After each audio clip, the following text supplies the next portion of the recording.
नमस्कार, उत्तर प्रदेश एक्सप्रेस देख रहे हैं आप और मैं हूं आपके साथ दिशा। चलिए बुलेटिन की शुरुआत करेंगे बड़ी खबर के साथ। लखनऊ से बता रहे हैं आपको, जहां चुनाव आयोग के निर्देश पर बड़ी कार्रवाई की गई है।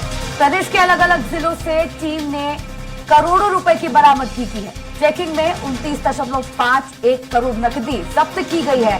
313.99 करोड़ की अवैध शराब और ड्रग्स बरामद किए गए हैं।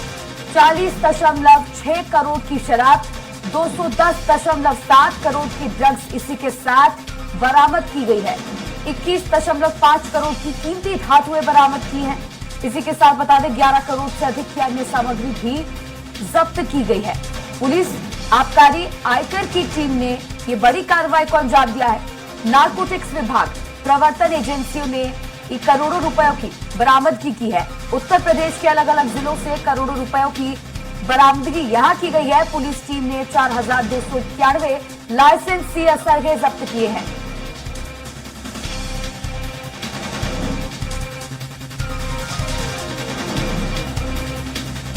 बड़ी खबर बता रहे हैं आपको राजधानी लखनऊ से, जहां लोकसभा चुनाव के दौरान चुनाव आयोग के निर्देश पर बड़ी कार्रवाई हुई है। अब इसी पर अधिक चर्चा करने के लिए मेरे साथ संवाददाता पवन सिंह लाइव जुड़ गए हैं। पवन, बड़ी कार्रवाई हुई है उत्तर प्रदेश में, चुनाव आयोग ने की है। लाखों करोड़ों रुपए की नकदी यहां पर बरामद की गई है। जी बिल्कुल त्रिशा, देखिए चुनाव आयोग इससे पहले भी बहुत सारे मामलों में ताकीद करता रहा है सभी पार्टियों को, प्रत्याशियों को, और उन सभी लोगों को ये ताकीद करता है कि चुनाव के दौरान अवैध सामग्री, पैसा, असलहे, इन सबका प्रयोग कम किया जाए, वर्जित किया जाए, जिससे जो अच्छे लोग हैं, पढ़े लिखे लोग हैं, समाज को जो बेहतर बना सकते हैं, उन लोगों को समाज में स्तर बनाया जाए, उन लोगों को सामने आया जाए, वो समाज में आगे बढ़ सके।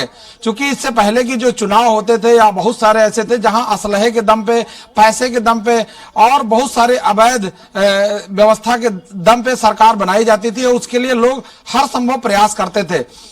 इस बार जो चुनाव आयोग है पूरी तरह से सतर्क है, और प्रदेश के सभी जिलों में कुल मिलाकर अगर हम देखें तो 375 करोड़ से ज्यादा के धन, पैसे और जो है कीमती धातुएं और करीब 210 करोड़ रुपए का ड्रग्स बरामद किया है पूरे प्रदेश में अब तक।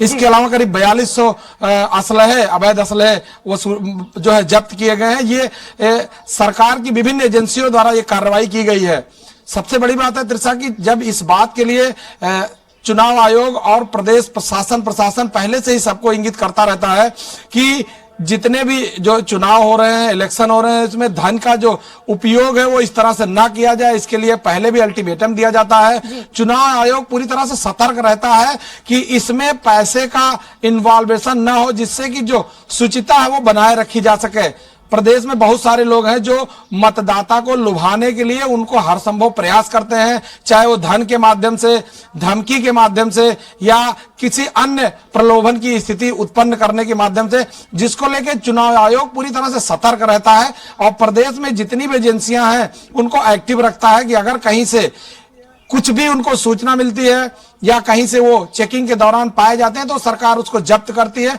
अगर उसका सही आकलन और सही तथ्य वो पेश करेंगे तो उनको वापस किया जाएगा, अन्यथा वो सरकार जब्त कर लेती है। इससे पहले भी चुनाव में लगातार ऐसी स्थितियां बनी रही। जी त्रिशा। जी बिल्कुल, देखा जाए तो पवन जी, पुलिस, आबकारी, आयकर विभाग और नारकोटिक्स टीम ने मिलकर ये संयुक्त कार्रवाई की है।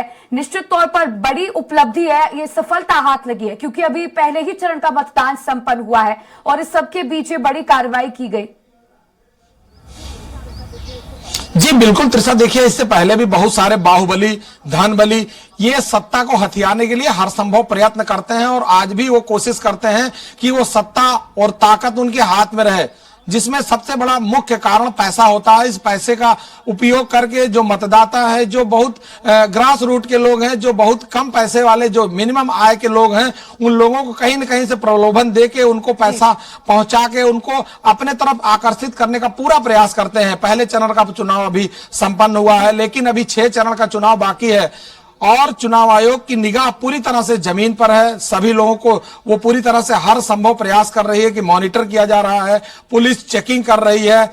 जितनी भी टीमें हैं वो लगाई गई हैं कि अगर कहीं से कोई व्यक्ति, चाहे वो शराब हो, पैसा हो या कोई प्रलोभन की सामग्री उसको उपयोग कर रहा है या कहीं से धमकी देने की स्थितियां उत्पन्न हो रही हैं, उसमें पूरी तरह से चुनाव आयोग निगाह बनाए रखे है और वो चाहता है कि ये भी चुनाव, जो भी चुनाव हो, उसमें पूरी तरह से शुचिता बनाए रखी जाए और लोगों को, जो अच्छे लोग हैं वो मैदान में आए और समाज को बेहतर व्यवस्था बना सकें। जी त्रिशा। जी बिल्कुल पवन जी, ये पूरे मामले में जिले, अलग अलग जिलों से प्रदेश भर के जो करोड़ों रुपए की बरामदगी की गई है, जो आरोपी लिप्त पाए गए हैं इसमें, उनके खिलाफ अभी तक क्या कोई कार्रवाई की गई है चुनाव आयोग द्वारा? जी त्रिशा, बिल्कुल। देखिए, पुलिस जो है जितने लोगों को पकड़ती है उनकी पूरी तरह से लिखा पढ़ी करती है, वो सामान, वो गाड़ी जब्त करती है और उनके ऊपर एक मुकदमा प्लान करती है। अगर उन्होंने अपने पैसे का या अपने सामान का या जो कीमती वस्तु है उसका उन्होंने सही जो है तथ्य पेश किया सरकार के पास या जो है पुलिस को, तो उसको छूट मिलती है, वो पैसा उनको वापस किया जाता है। अन्यथा बाकी कंडीशन में उनके ऊपर एक केस चला जाता है और उस केस में जो स्थितियां होती है वो अदालत तय करती है। लेकिन उस समय सभी जो पैसे होते हैं, जो गाड़ी होती है, जो उसके अवैध सामान होते हैं, वो जब्त करके पुलिस पूरी तरह से कार्रवाई करती है। इसमें जो लोग भी पाए जाते हैं उनको जेल भेजने का काम भी करती है पुलिस। जी जी जी बिल्कुल पवन जी, चलिए शुक्रिया जुड़ने के लिए और ये चर्चा मेरे साथ करने के लिए।